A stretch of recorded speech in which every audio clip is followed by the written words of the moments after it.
band. The mother of Robert Champion, the college drum major killed in a suspected hazing incident, says her son fell in love with music when he was just 5 years old. He died at 26 just before Thanksgiving.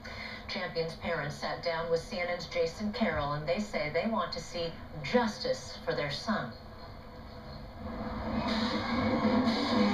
Robert Champion was living his dream that started when he was 5 years old, being a drum major. His parents say the last time they spoke to him was just before Thanksgiving.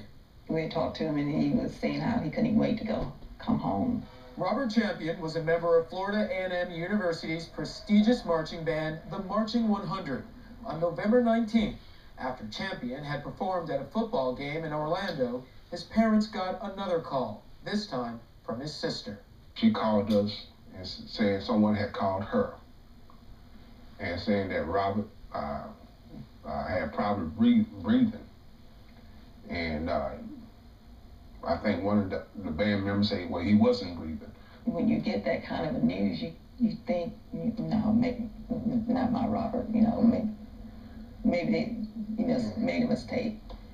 So I guess I kind of still had that in my mind, that it wasn't my son, this is a bad joke, Bad dream. But this was all too real. Listen to the 911 call made by a band member. Are you with the person right now? Well, I'm outside the bus so I can hear you. Okay, so he's inside the bus?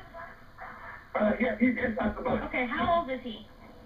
He is 25. Okay, is he awake?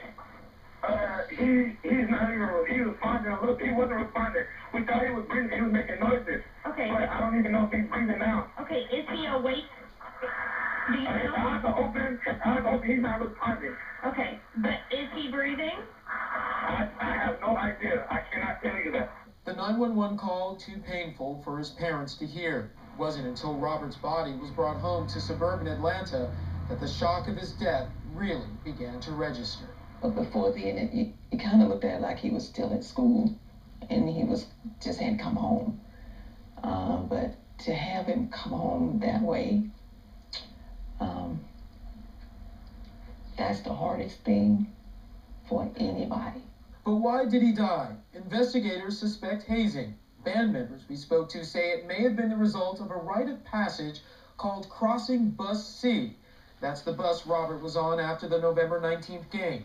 One band member who did not want to be identified told me what happens. You have to walk from the front to the back of the bus backwards.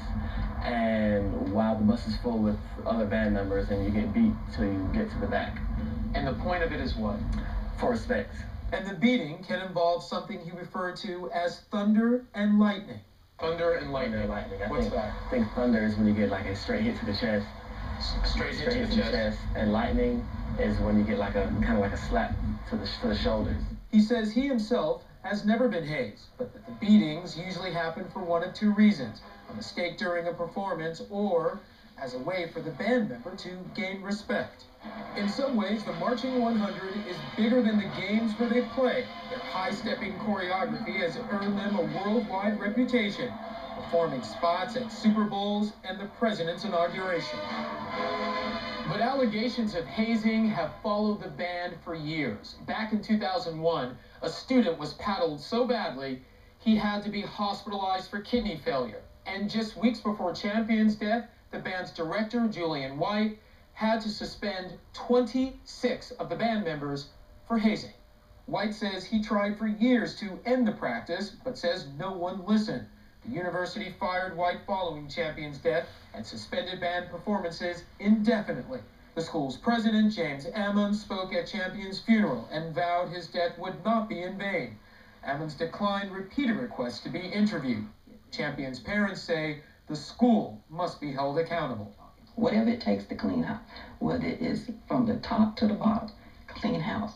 They say justice will come. Healing for them will take much longer. The thing is that I'm just gonna miss his smile, his big hugs. There's nothing in the world can prepare you for that. Nothing. Gosh, I'm crying. Nothing can prepare you for that. Nothing.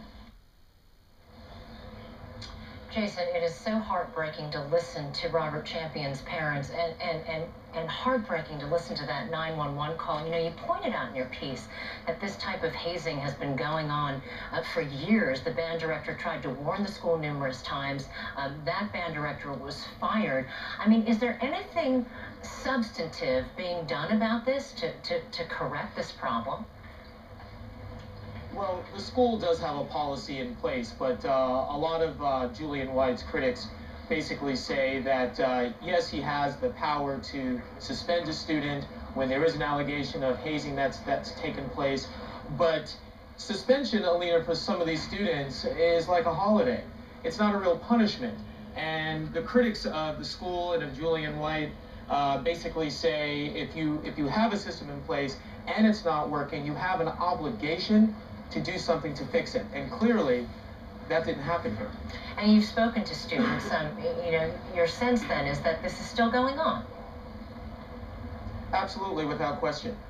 This is something, again, right up until right before Champion's death. Remember, Julian White had to suspend 26 of the band members for hazing. And so this is something that for generations, for years, has taken place at the university. Last night there was a symposium that was held, an anti-hazing symposium held by the university's president.